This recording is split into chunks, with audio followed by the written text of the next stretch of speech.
স্বাগতম ভয়ের রাজ্যে।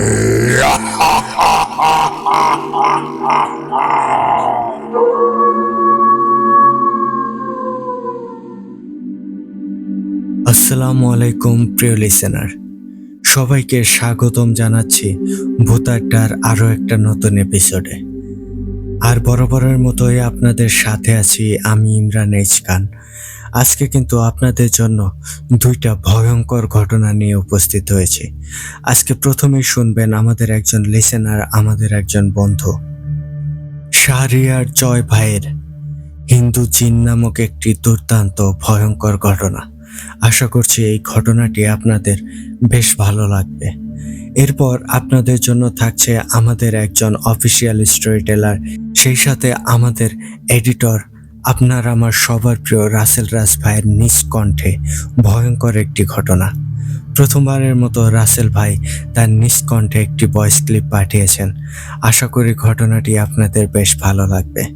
তো মূল ঘটনায় যাওয়ার আগে আপনাদেরকে বলতে চাই, আপনারা যারা এখনও আমাদের চ্যানেলটিকে সাবস্ক্রাইব করেননি দ্রুত সাবস্ক্রাইব করে ফেলুন এবং পাশে থাকা বেল আইকনটি অন করে রাখুন। এর ফলে কিন্তু আমাদের পরবর্তী সকল আপডেট সবার আগে আপনাদের কাছে পৌঁছে যাবে। আর আপনারাও যদি আমাদেরকে ঘটনা পাঠাতে চান, সেই ক্ষেত্রে আপনাদের কাছে দুইটি ওয়ে আছে। প্রথমত, আপনারা সরাসরি আমাদেরকে হোয়াটসঅ্যাপে নক দিতে পারেন, আর আমাদের হোয়াটসঅ্যাপ নাম্বারটি আমাদের ডেসক্রিপশন বক্সে অথবা কমেন্ট বক্সে প্রিন্ট আপ করা আছে। এছাড়াও আপনারা চাইলেই কিন্তু আমাদেরকে ইমেলের মাধ্যমেও ঘটনা পাঠাতে পারেন। আর আমাদের ইমেল অ্যাড্রেসটি হচ্ছে bhutadda.stories@gmail.com। আপনাদের জানা শোনা সেরা ভয়ঙ্কর ঘটনাগুলো আমাদেরকে লিখে কিংবা ভয়েস ক্লিপ আকারে পাঠিয়ে দিতে পারেন। তাহলে এখন আর কথা বাড়াবো না, এবার সরাসরি চলে যাব আজকের এপিসোডের প্রথম ঘটনায়। চলুন তাহলে শুনে আসি শাহরিয়ার জয় ভাইয়ের লেখা হিন্দু জিনের ঘটনা।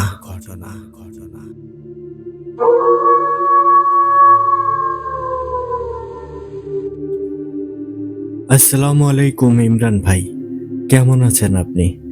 আশা করি আল্লাহর অশেষ রহমতে ভালো আছেন। আমি ভূতাড্ডার একজন নতুন লিসেনার। আমার নাম শাহরিয়ার জয়।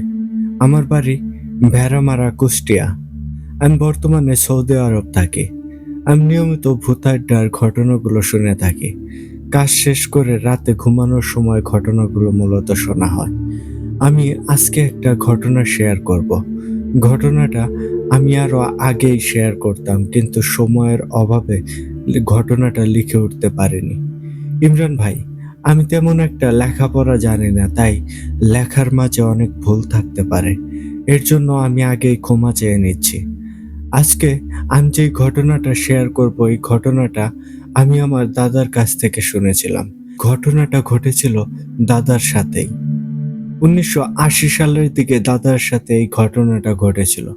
ইমরান ভাই, আপনারা হয়তো পাকশি হার্ডিং ব্রিজের নাম শুনে থাকবেন। হার্ডিং ব্রিজ আর লালন শাহ সেতু পাশাপাশি অবস্থিত।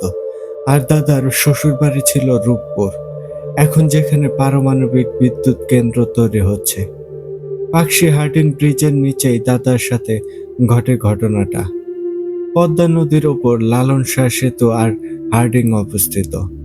যখন দাদার সাথে ঘটনাটা ঘটে, দাদা তখন তগড়া যুবক।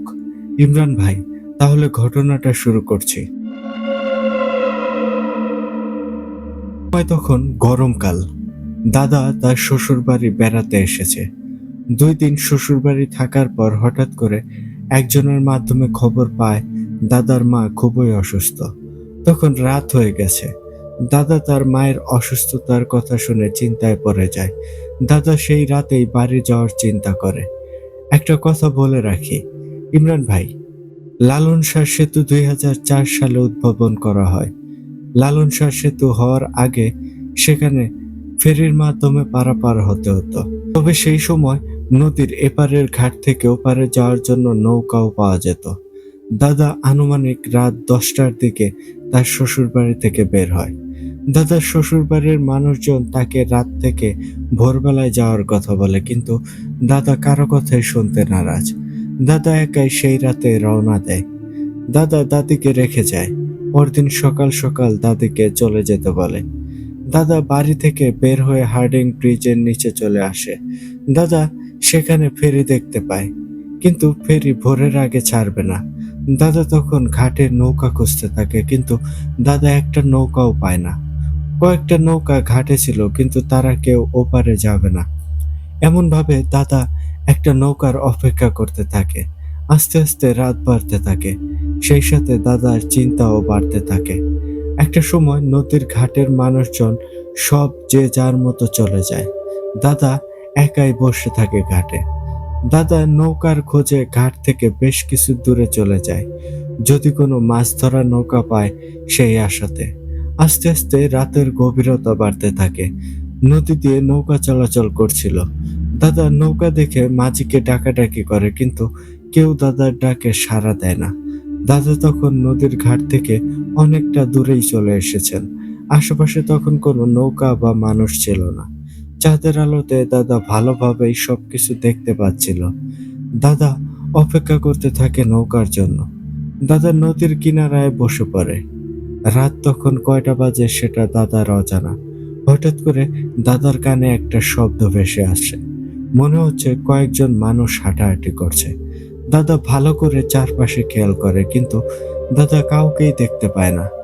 কিছু সময় পর দাদা আবারও সেই শব্দটা শুনতে পায়। এবার দাদা খেয়াল করে ঘাটের দিক থেকে 4 জন মানুষ তার দিকেই হেঁটে হেঁটে আসছে। তবে সেই 4 জনের কাঁধে একটা খাটিয়ার মতো কিছু। চাঁদের আলোয় দাদা স্পষ্টভাবেই সবকিছু দেখছে। দাদা একটু অবাক হয়। দাদা অনেক সাহসী মানুষ ছিল, ভয় ডর তেমন একটা ছিল না। দাদা সেই 4 জনের দিকে তাকিয়ে থাকে।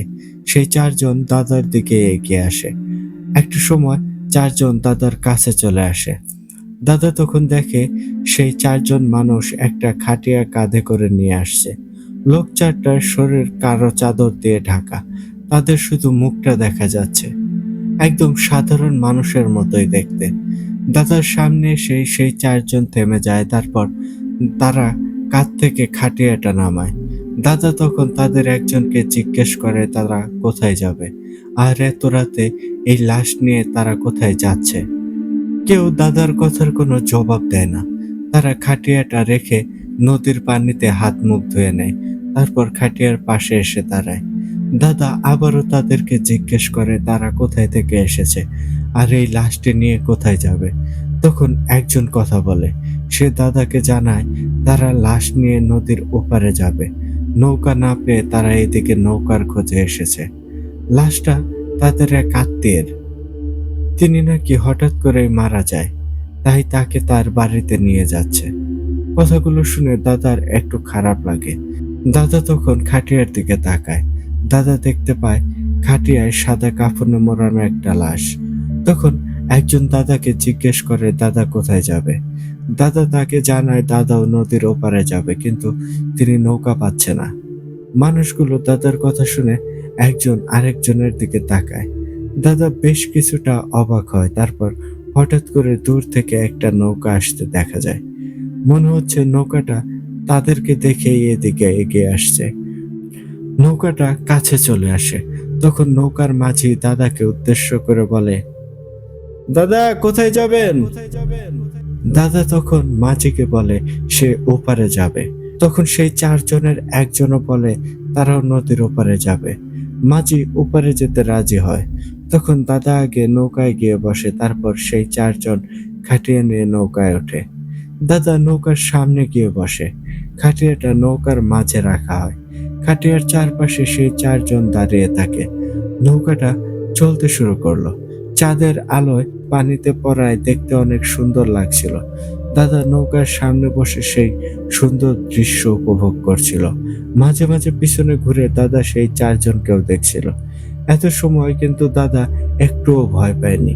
দাদা সবকিছুই স্বাভাবিকই মনে করেছিল, কিন্তু দাদা জানতো না সামনে তার জন্য কি ভয়ঙ্কর জিনিস অপেক্ষা করছে। দাদা নৌকার সামনে বসে এক মনে নদীর পানির দিকে তাকিয়ে আছে। দাদা তার মায়ের জন্য খুবই চিন্তা করছিল। দাদার মনটা তার মায়ের জন্য ছটফট করছে। বলতে গেলে দাদা তার মায়ের চিন্তায় গভীরভাবে ডুবে গেছে। হঠাৎ দাদা খেয়াল করে নৌকাটা ভীষণ জোরে দুলে উঠল। নৌকাটা এত জোরে দুলে উঠেছে যে আর একটু হলে দাদা নদীতে পড়েই যেত। দাদা তখন পিছনে ফিরে তাকায়, আর পিছনে ফিরে তাকিয়েই দাদা ভয়ানক একটা দৃশ্য দেখে। দাদা দেখতে পায় নৌকায় যেই খাটিয়াটি ছিল সেটা নেই। নৌকার মাঝে কেউ দেখা যাচ্ছে না, শুধু সেই 4 জন নৌকার মাঝে বসে আছে। মনে হচ্ছে তারা 4 জন কিছু একটা খাচ্ছে। দাদা এই দৃশ্য দেখে ভীষণ ভয় পায়। এত সময় দাদা ভয় পায়নি, কারণ দাদা সবকিছু স্বাভাবিক ভেবেছিল। দাদা এই দৃশ্য দেখে মনে মনে দোয়া কালেমা পড়তে থাকে। দাদা আর চোখে খেয়াল করে দেখে সেই 4 জন নৌকার ওপর হামাগুড়ি দিয়ে কি যেন খাচ্ছে। সেই 4 জনের খাওয়ার শব্দটা খুবই বিদঘুটে ছিল। সেই 4 জন খাওয়ায় খুবই ব্যস্ত, যেন দাদার কথা তাদের খেয়ালই নেই। দাদা তাড়াতাড়ি করে তার মুখ ঘুরিয়ে নিয়ে সামনের দিকে তাকিয়ে থাকে। দাদা এমন একটা ভাব করে সে কিছুই দেখেনি। দাদা দেখে নৌকা তখনও মাঝ নদীতে, নৌকাটা একা একাই চলছে। দাদা বুঝতে পারে সেই 4 জন স্বাভাবিক মানুষ না, তারা নিশ্চয়ই জিন হবে। এই কথা মনে হতেই দাদার ভয় যেন বহু গুণ বেড়ে যায়। দাদা যথেষ্ট সাহসী হয়েও সেই পরিস্থিতিতে ভীষণ ভয় পাচ্ছিল। আর ভয় পাওয়াটাই স্বাভাবিক, কারণ মাঝ নদীতে মাঝরাতে এমন কিছু দেখতে যে কেউ ভয় পাবে। দাদা তখন আল্লাহকে ডাকতে থাকে আর দোয়া পড়তে থাকে। হঠাৎ দাদা একটা বিটকুটে হাসির শব্দ শুনতে পায়। সেই হাসির শব্দ শুনে দাদার শরীরের লোম যেন দাঁড়িয়ে যায়। দাদা তখন ঘামতে শুরু করে। দাদা একবার সেই 4 জনের দিকে তাকায়, কিন্তু দাদা তখন আরো বেশি ভয় পেয়ে যায়। কারণ দাদা দেখে নৌকায় তখন কেউই নেই। নৌকার মাঝে একটা ছিন্ন ভিন্ন দেহ পড়ে আছে। দেহটা মানুষের। নৌকার মাঝে সেই ছিন্ন ভিন্ন দেহটা দেখে দাদার ভয় শত গুণ বেড়ে যায়। সেই দেহটার শরীরে কোনো মাংস নেই বললেই চলে, শুধু হাড়গুলো পড়ে আছে, আর দেহটার চারপাশে রক্তে মাখামাখি হয়ে আছে। সেই লাশটা পুরুষ নাকি মহিলা সেটা দাদা বুঝতে পারে না। দাদা তখন কি করবে বুঝতে পারে না, কারণ এই মাঝ নদীতে তিনি একাই নৌকাতে আছেন, আর নৌকাটা একা একাই চলছে। দাদা সেখান থেকে ওঠার সাহস হারিয়ে ফেলে। এর মাঝে হঠাৎ দাদা আবারও সেই হাসির শব্দ শুনতে পায়। মনে হচ্ছে অনেকজন মিলে একসাথে হাসাহাসি করছে। হঠাৎ করে নৌকাটা দুলে ওঠে। দাদা তখন দেখে নৌকার ওপর 4টা বড় বড় বানরের মতো প্রাণী দাঁড়িয়ে আছে। সেই 4টা প্রাণীর উচ্চতা কম করে হলেও 20 হাত হবে। নৌকাটা ভীষণ জোরে দুলতে থাকে। দাদা তো ভয়ে চিৎকার করে সাহায্য চাইতে থাকে, কিন্তু এই মাঝ নদীতে কে আসবে দাদাকে সাহায্য করতে? দাদা ভয়ে নৌকাতেই বসে থাকে। হঠাৎ একটা প্রাণী দাদার দিকে এগিয়ে আসে। তারপর সেই প্রাণীটা দাদার একটা হাত চেপে ধরে, তারপর দাদাকে নদীতে ফেলে দেয়। দাদা তখন মাঝ নদীতে পড়ে যায়। দাদা সাঁতার জানতো, কিন্তু সাঁতার জেনেও কোনো কাজ হয়নি। দাদাকে পানিতে ফেলে দিয়ে সেই প্রাণীটা দাদাকে চোপাতে থাকে। দাদা তো ভয়ে চিৎকার করে। দাদাকে কিছু সময় পানিতে চোবায়, আবার কিছু সময় পানির উপরে তুলে রাখে। এমন ভাবে বেশ কিছু সময় চলে যায়। দাদা তখন ধরেই নিয়েছিল আজ এই ভয়ঙ্কর প্রাণীর হাতেই হয়তো তার মৃত্যু হবে। দাদা তখন মারা যাওয়ার মতো অবস্থা। দাদার শরীরে তখন একটুও শক্তি ছিল না। তারপর দাদা তার শরীরের সমস্ত শক্তি দিয়ে বাঁচাও বাঁচাও বলে চিৎকার করছিল, কিন্তু দাদার সেই চিৎকার ছিল বৃথা। একসময় দাদার শরীরের সমস্ত শক্তি যেন শেষ হয়ে যায়। দাদা আস্তে আস্তে নিস্তেজ হয়ে যায়। দাদা তখন বুঝতে পারে তাকে আবারও নৌকায় তুলে আনা হয়েছে। দাদা নৌকায় চিত হয়ে হাত পা ছেড়ে দেয়। দাদা আকাশের দিকে তাকিয়ে থাকে আর হাঁপাতে থাকে। দাদা তখন আরো খেয়াল করে সেই 4টা প্রাণী খুব জোরে জোরে হাসছে। তারা নিজেদের মধ্যে কি সব বলা বলে করছে। দাদা তাদের সেই কথাগুলো বুঝতে পারে না। দাদা তখন মনে মনে আল্লাহর কাছে সাহায্য চায়। দাদা তখন নৌকায় শুয়ে থেকেই আবারও দোয়া কালাম পড়তে থাকে। দাদার শরীরে তখন একটুও শক্তি ছিল না। নৌকা চলছে নাকি চলছে না সেটাও দাদা বুঝতে পারে না। নৌকা কোথায় আছে আর কোথায় যাচ্ছে দাদা তো কিছুই জানে না। দাদা তখন মনে প্রাণে আল্লাহকে ডাকতে থাকে। তারপর একটা সময় দাদা অজ্ঞান হয়ে যায়। দাদার যখন জ্ঞান ফেরে, দাদা তখন নিজেকে একটা বাড়িতে দেখতে পায়। দাদার পাশেই একটা ভয়ঙ্কর মহিলা বসে আছে। দাদা সেই মহিলাকে চিনতে পারে না। দাদা তখন উঠে বসে। দাদার জ্ঞান ফিরেছে দেখে সেই মহিলাটা কাউকে ডাক দেয়। দাদা দেখে একটা বয়স্ক পুরুষ মানুষ ঘরে ঢুকলো। তখন সেই পুরুষ মানুষটা দাদাকে জিজ্ঞেস করে তার নাম কি, বাড়ি কোথায়, আর দাদার সাথে কি হয়েছিল। দাদা তখনও খুবই ভয় ছিল। দাদা প্রথমে কথা বলতে পারছিল না, তারপর দাদা সবটা ধীরে ধীরে খুলে বলে। দাদার কথা শুনে সেই লোকটা দাদাকে বলে তার ছেলে নাকি ভোরবেলায় নদীতে গিয়েছিল মাছ ধরতে। মাছ ধরতে গিয়ে দেখে দাদা নদীর কিনারায় অজ্ঞান হয়ে পড়ে আছে। তারপর তার ছেলে দাদাকে নিয়ে আসে বাড়িতে। 2 দিন পর নাকি দাদার জ্ঞান ফিরেছিল। দাদা এই কথাগুলো শুনে খুবই অবাক হয়ে যায়। তারপর দাদা তার নাম ঠিকানা বলে। দাদার কথা শুনে সেই বয়স্ক লোকটা আরো বেশি অবাক হয়ে যায়, কারণ দাদার বাড়ি ভেড়ামারা আর দাদাকে পাওয়া গেছে সাতক্ষীরার একটা জায়গায়। দাদা আর বয়স্ক লোক দুজনেই খুবই অবাক হয়। দাদা সেই বয়স্ক লোকটাকে অনুরোধ করে তাকে বাড়ি পৌঁছে দিতে। তখন সেই বয়স্ক লোক দাদাকে একটা দিন তার বাড়িতে থাকতে বলে। দাদার ইচ্ছা না থাকলেও দাদাকে থাকতে হয়, কারণ দাদা খুবই অসুস্থ ছিল। দাদাকে গোসল করিয়ে খেতে দেওয়া হয়। সেদিন রাতের বেলায় বয়স্ক লোকটা একটা হুজুরকে নিয়ে আসে, কারণ বয়স্ক লোকটা বুঝতে পেরেছিল দাদার সাথে খারাপ কিছু একটা হয়েছে। সেই হুজুর প্রথমে দাদার কাছে সবকিছু জানতে চায়, তারপর হুজুর একা একটা ঘরে যায়। প্রায় 1 ঘন্টা পর হুজুর ঘর থেকে বের হয়। তারপর হুজুর অবাক করা কিছু ঘটনা বলে। সেই হুজুর জানায় দাদা যখন নদীর ঘাটে বসেছিল তখন 4টা খবির জিন একটা মৃত লাশ নিয়ে আসছিল খাওয়ার জন্য। তারা দূর থেকে দাদাকে দেখতে পায়। তারপর তারা একটা মায়াজাল সৃষ্টি করে। তারপর সেই খবির জিনগুলোই একটা নৌকা নিয়ে আসে। তারপর সেই নৌকাতে দাদা সহ সবাই উঠে বসে। নৌকা মাঝ নদীতে আসতেই সেই খবির জিনগুলো সেই লাশের শরীর থেকে মাংস খেতে শুরু করে। সেই খবির জিনগুলোর উদ্দেশ্য ছিল তারা দাদাকে হত্যা করে দাদার শরীরের মাংস খাবে। তার জন্য দাদাকে নদীতে চোবানো হয়। দাদাকে চোবানোর পর আবার নৌকায় তোলা হয়। তখন তারা নিজেদের মধ্যেই কথা কাটাকাটি শুরু করে দেয় যে কে আগে দাদার মাংস খাবে। তখন সেই দিক দিয়ে একটা হিন্দু জিন যাচ্ছিল। সেই হিন্দু জিনটা দেখে 4টা খবির জিন একটা মানুষকে মেরে ফেলার প্রস্তুতি নিচ্ছে। তখন সেই হিন্দু জিনটা সেই 4টা খবির জিনকে সেখান থেকে তাড়িয়ে দেয়। তারপর সেই হিন্দু জিনটা নাকি কিছু মন্ত্র পাঠ করে নৌকাটা বন্ধ করে দেয়, যাতে কোনো খারাপ দুষ্ট জিন দাদার ক্ষতি করতে না পারে। সেই হিন্দু জিনটা ছিল ভালো জিন। সেই হিন্দু জিনটা নৌকাটা বন্ধ করে দিয়ে চলে যায়। তারপর নৌকা ভাসতে ভাসতে সাতক্ষীরায় চলে আসে। তারপর সেই বয়স্ক লোকটার ছেলে দাদাকে দেখতে পায়। হুজুরের এসব কথা শুনে দাদা সহ সেই বয়স্ক লোকটা অনেক বেশি অবাক হয়ে যায়।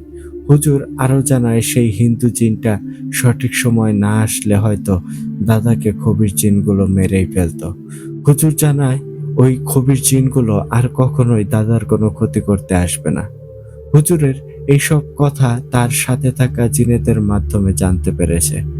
হুজুর দাদাকে ঝাড়ফুঁক করে দিয়ে চলে যায়। হুজুর দাদাকে কিছু আমলও শিখিয়ে দিয়েছিল। পরদিন সকালবেলায় বয়স্ক লোকটা আর তার ছেলে দাদাকে নিয়ে ভেড়া মারার উদ্দেশ্যে রওনা দেয়। সন্ধ্যার পর তারা দাদার বাড়িতে এসে পৌঁছায়। দাদাকে দেখে তো দাদার বাড়ির মানুষজন জড়িয়ে ধরে কান্নাকাটি করে। দাদার বাড়ির মানুষজনও দাদাকে অনেক খোঁজাখুঁজি করে, কিন্তু দাদাকে কোথাও পাওয়া যায়নি। তারপর দাদার সব ঘটনা তাদেরকে খুলে বলে তার সাথে কি কি ঘটেছিল। সব শুনে দাদার বাবা মা সেই বয়স্ক লোকটাকে অনেক ধন্যবাদ জানায়। দাদাকে পেয়ে সবাই অনেক খুশি হয়। সেই বয়স্ক লোকটার সাথে দাদার পরিবারের একটা ভালো সম্পর্ক তৈরি হয়। তারপর আর কখনোই দাদার সাথে অস্বাভাবিক কিছু ঘটেনি।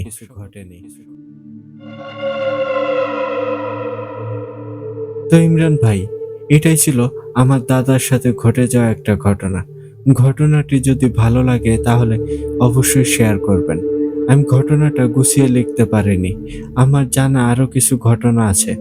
আমি সময় পেলেই সেই ঘটনাগুলো লিখে পাঠাবো। আর সৌদি আরব প্রবাসী সবাই আমার জন্য ও আমার পরিবারের জন্য দোয়া করবেন। আমিও সবার জন্য দোয়া করি। দোয়া করি ভূতারটা অনেক দূর এগিয়ে যাক। ইমরান ভাই সহ ভূতারটার সাথে যারা জড়িত আছেন সবার জন্যই দোয়া করি। সবাই ভালো থাকবেন।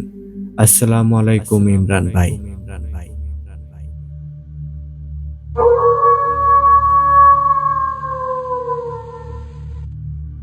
ধন্যবাদ শাহরিয়ার জয় ভাই। সত্যিই ভাই ভিন্ন রকম একটা ঘটনা ছিল। ভাই প্রথমবারের মতো ঘটনা লিখে পাঠিয়েছেন, তারপরেও এতটা সুন্দরভাবে গুছিয়ে ঘটনা লিখেছেন না, সত্যি আপনার লেখার ধরনটা খুব ভালো লেগেছে। তো শাহরিয়ার জয় ভাই, আপনার কাছে এরকম আরো ঘটনা থাকলে অবশ্যই কিন্তু আমাদের সাথে শেয়ার করবেন। আপনার পরবর্তী ঘটনার অপেক্ষায় রইলাম। আর প্রিয় লিসেনার্স, আপনাদের কাছে কেমন লেগেছে শাহরিয়ার জয় ভাইয়ের এই ঘটনাটি? আপনারা কিন্তু অবশ্যই আপনাদের মূল্যবান মতামত আমাদের সাথে শেয়ার করবেন। তো এখন আর বেশি কথা বাড়াবো না, এবার সরাসরি চলে যাব আজকের এপিসোডের দ্বিতীয় ঘটনায়। চলুন তাহলে শুনে আসি রাসেল রাজ ভাইয়ের কণ্ঠে সেই ভয়ঙ্কর ঘটনাটি।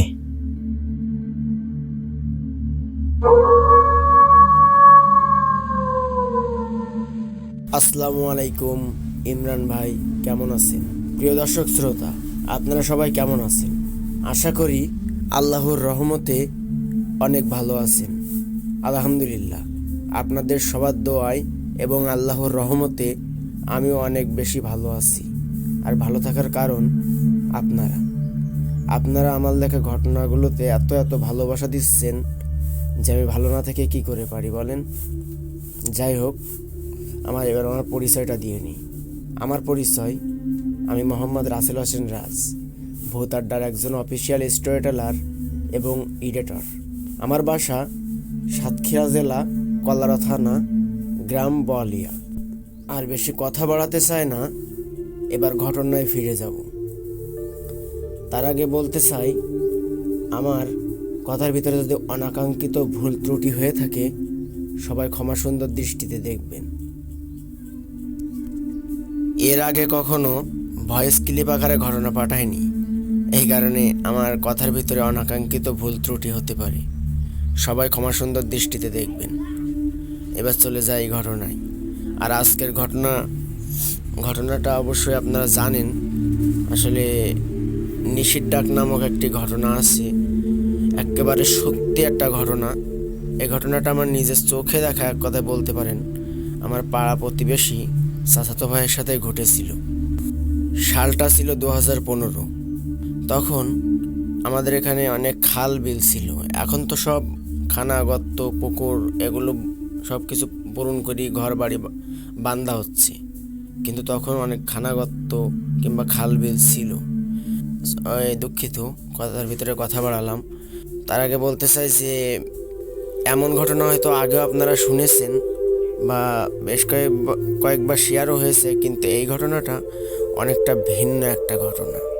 তো মন দিয়ে শুনতে থাকেন। হয়তো শুনেছেন মতো লাগতে পারে, কিন্তু সত্যি একটা ঘটনা। আসলে আমাদের সাথে এমন ঘটনা প্রায় সময়ই ঘটে। হ্যাঁ, তাহলে আবারও ঘটনায় ফিরি। সালটা 2015। তখন আমার এই চাচাতো ভাইয়ের সাথে যে ঘটনাটা ঘটেছিল, ঘটনাটা ঠিক এমন ছিল। তারা খালের মাঝে গিয়ে দেখে আসলো, তখন পানি একটু মানে অল্প পানি ছিল, এক কথায় বলা যায় আর কি।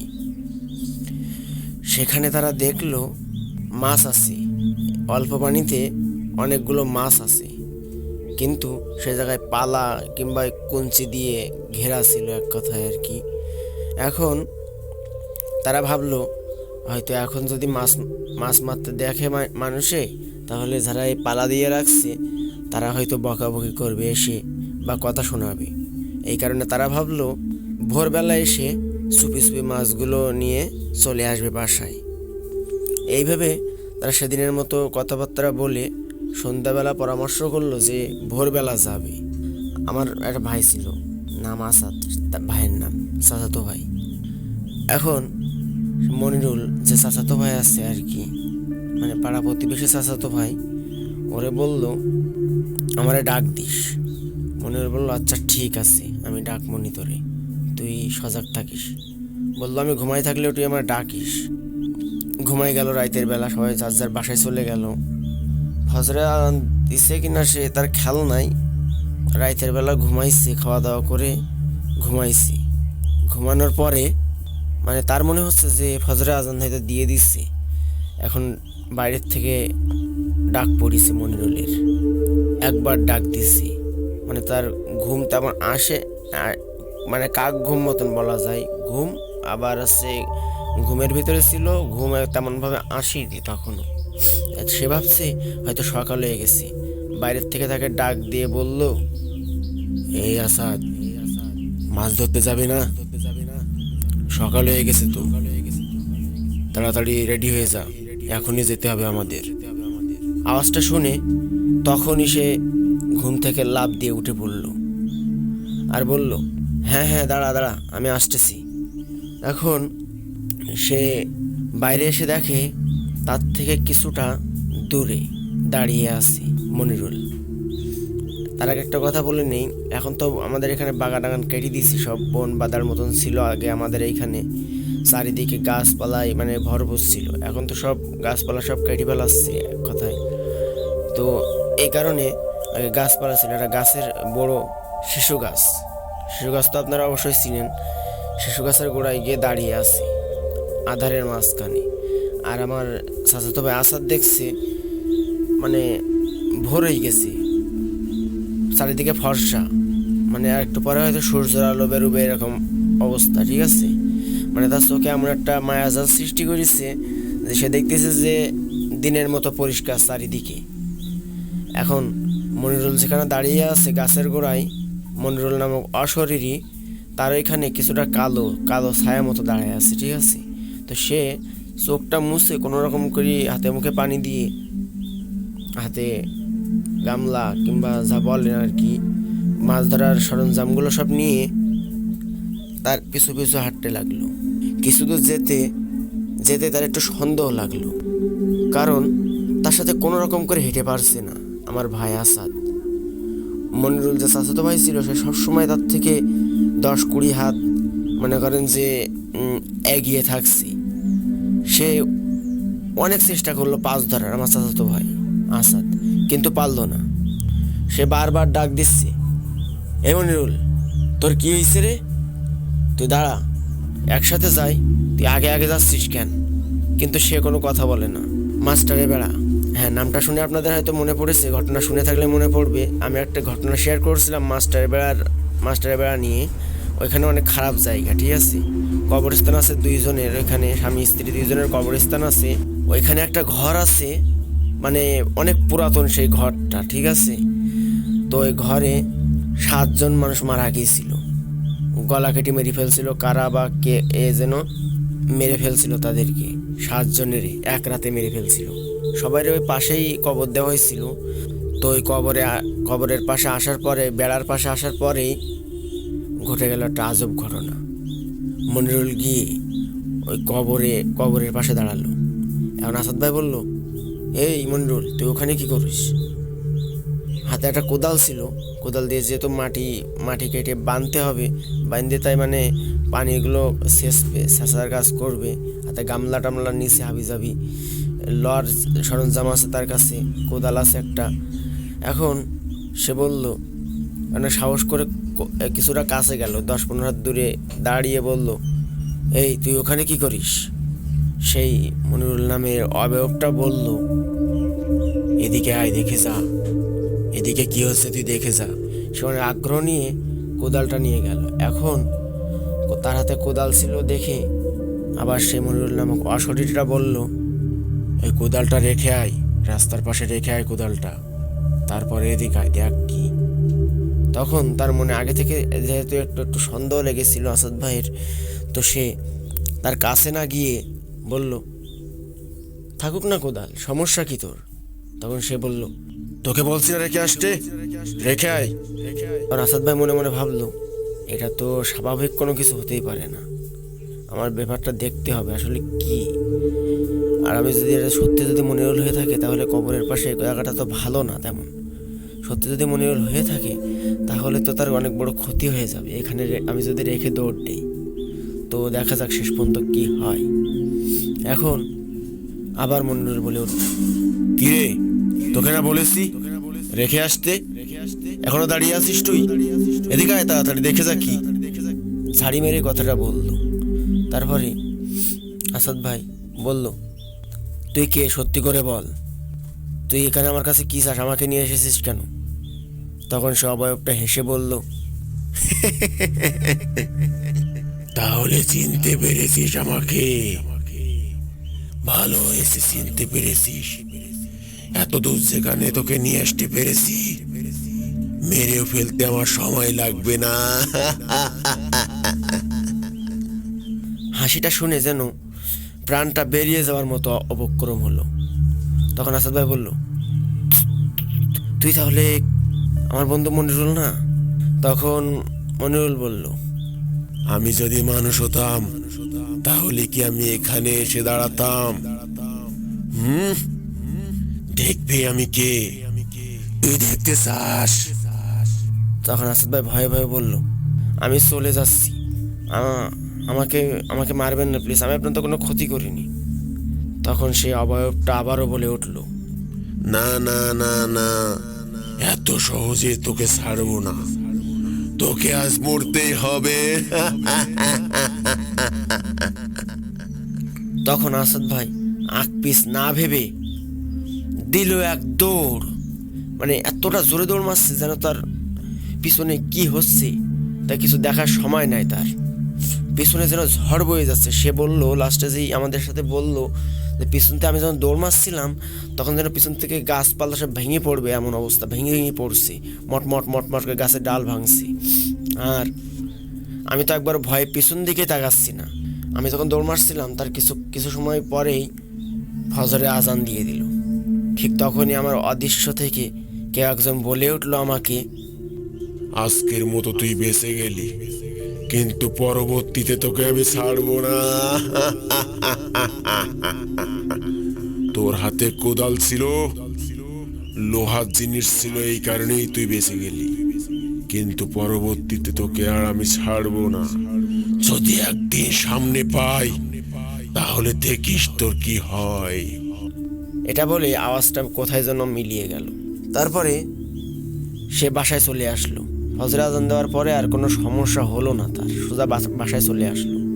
আসার পরে তার প্রচণ্ড জ্বর চলে আসলো গায়ে। এতটা জ্বর সেটা বলার মতো না। তার শরীর খারাপের খবর শুনে আমরা চলে গেলাম তাকে দেখতে। তখন সে আমাদের সবার সাথে এই ঘটনাটা খুলে বলল। আর মনিরের কাছে জিজ্ঞেস করলো সে ডাকতে এসেছিল কিনা। তখন সে বলল যে কই, আমি তো ডাকতে আসিনি, আর আমি তো ঘুমিয়েছিলাম, আমার ঘুমও ভাঙেনি। আমি আরও ভাবলাম তুই আমার ডাকতে আসিসনি, হয়তো তুই যাসনি আজকে। এখন খবর পেলাম যে তোর শরীর খারাপ, আসলে কি হয়েছিল। তখন তার সাথে সব কিছু খুলে বললো সে প্রথম থেকে যা যা তার সাথে হয়েছে। তারপরে 15-20 দিনের মতো তার জ্বর ছিল। স্বপ্নে মাঝে মাঝে সে অবয়বটা এসে বলতো, একদিন না একদিন তোকে ঠিকই মরতে হবে আমার হাতে, আর আমি তোকে এত সহজে ছাড়ছি না। যতদিন বেঁচে থাকবি ততদিন শুধু আমাকেই পাবি তোর আশেপাশে। একদিন না একদিন তোকে ঠিকই নিয়ে যাব আমাদের জগতে। এটা বলে প্রতিনিয়ত ভয় দেখাতো তাকে। এক প্রকার একটা হুজুরকে দেখানো হলো। হুজুরকে দেখিয়ে তার গলায় তাবিজ পরিয়ে দিয়েছিল হুজুরটা, আর বলেছিল আর কখনো কোনো কিছু হবে না ইনশাল্লাহ। তারপর থেকে এখনো পর্যন্ত কোনো কিছু হয়নি, কিন্তু সে বাড়ি থেকে এখন আর তেমন বের হয় না। আর মাছ ধরা তো দূরের কথা, মাছ ধরার নামও মুখে নেয় না। তো সেদিন হয়তো বেঁচে গিয়েছিল, তার হাতে কোদাল ছিল বলে। আসলে লোহাতে জিন বা ভূত যাই বলেন এরা ভয় পায় কিনা সেটা আমি জানি না। আসলে সেদিন এই কোদাল লোহা থাকার কারণে হয়তো তার কোনো রকম করেই বেঁচে গিয়েছিল সে। তো আমি জানি না এই ব্যাপারটা আসলে লোহাতে জিনেরা ভয় পায় কি না। তো এই ছিল ঘটনা। আমি এই ঘটনার শোনার পর থেকে আমি ভাবছিলাম লিখে পাঠাবো, কিন্তু এই ঘটনাটা ছোট হওয়ার কারণে আমি আমার ভয়েসেই বললাম আর কি। আপনারা সবাই কমেন্ট করে জানিয়ে দিবেন ঘটনাটা আসলে কেমন লাগলো। আর ভালো লাগলে সবার কাছে শেয়ার করে দিবেন। আর ভালো লাগলে দেশ বিদেশে সবার মাঝে আমাদের প্রাণের ভূত আড্ডাকে ছড়িয়ে দিবেন। আমাদের লেখা ঘটনাগুলো সবাইকে শোনার অনুরোধ রইল। প্রথম থেকে শেষ পর্যন্ত মনোযোগ সহকারে শুনবেন আর সবসময় ভূত আড্ডার পাশেই থাকবেন। দেখতে দেখতে আমাদের ছোট সেই ভূত আড্ডা ইউটিউব চ্যানেলটা এখন অনেক দূর এগিয়ে গিয়েছে, শুধুমাত্র আপনাদের ভালোবাসার জন্য। আশা করি আপনারা এমনভাবে ভালোবাসা দিয়ে যাবেন প্রতিনিয়ত। আমরাও চেষ্টা করব আপনাদের প্রতিনিয়ত নিত্য নতুন ঘটনা উপহার দেওয়ার জন্য। তো আজকের মতো চলে যাচ্ছি, কথা হবে অন্য কোনো একদিন ভয়ঙ্কর কোনো ঘটনা নিয়ে। আল্লাহ হাফেজ।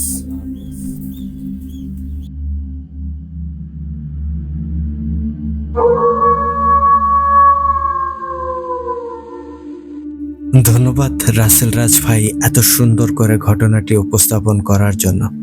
সত্যি ভাই খুব ভালো লেগেছে। প্রথমবারের মতো হয়তো রেকর্ডিং করেছেন, যার জন্য একটুকা মানে ইতস্তবোধ কাজ করছে।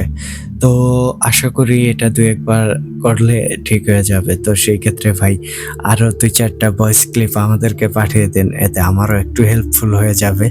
তো ওভারঅল ভাই অনেক ভালো ছিল আপনার ঘটনাটি। তো ভাই আপনার পরবর্তী ঘটনার অপেক্ষায় রইলাম। আর প্রিয় লিসেনার্স, আপনাদের কাছে কেমন লেগেছে রাসেল রাজ ভাইয়ের কণ্ঠে এই ঘটনাটি? আপনারা কিন্তু অবশ্যই কমেন্ট করে জানিয়ে দেবেন। তো ওয়ান্স এগেইন ধন্যবাদ শাহরিয়ার জয় ভাই, ধন্যবাদ রাসেল রাজ ভাই। সেই সাথে ধন্যবাদ জানাচ্ছি আপনাদের সবাইকে যারা এতক্ষণ আমাদের ঘটনাগুলো শুনছিলেন। তো চলে যাওয়ার আগে আপনাদেরকে আবারও বলতে চাই, আপনারা যারা এখনো আমাদের চ্যানেলটিকে সাবস্ক্রাইব করেননি কিন্তু আমাদের ঘটনাগুলো শুনে থাকেন, তাদেরকে বলবো দ্রুত সাবস্ক্রাইব করে ফেলুন এবং পাশে থাকা বেল আইকনটি অন করে রাখুন। এর ফলে আমাদের পরবর্তী সকল আপডেট সবার আগে আপনাদের কাছে পৌঁছে যাবে। আর আপনারা যদি আমাদেরকে ঘটনা পাঠাতে চান, সেই ক্ষেত্রে আমাদের ডেসক্রিপশন বক্সে অথবা কমেন্ট বক্সে আমাদের হোয়াটসঅ্যাপ নাম্বার এবং ইমেল অ্যাড্রেসটি দেওয়া আছে। আপনারা আপনাদের জানা শোনা সেরা ভয়ঙ্কর ঘটনাগুলো আমাদেরকে লিখে কিংবা ভয়েস ক্লিপ আকারে পাঠিয়ে দিতে পারেন। তাহলে আমি ইমরান এইচ খান আজকের মতো এখানে বিদায় নিচ্ছি। কথা হচ্ছে আগামী এপিসোডে নতুন আর দুর্দান্ত ভয়ঙ্কর কোনো এক ঘটনার মাধ্যমে। টিল দেন সবাই ভালো থাকুন, সুস্থ থাকুন, আর হ্যাঁ, ভূত আড্ডার সাথেই থাকুন। আসসালামু আলাইকুম।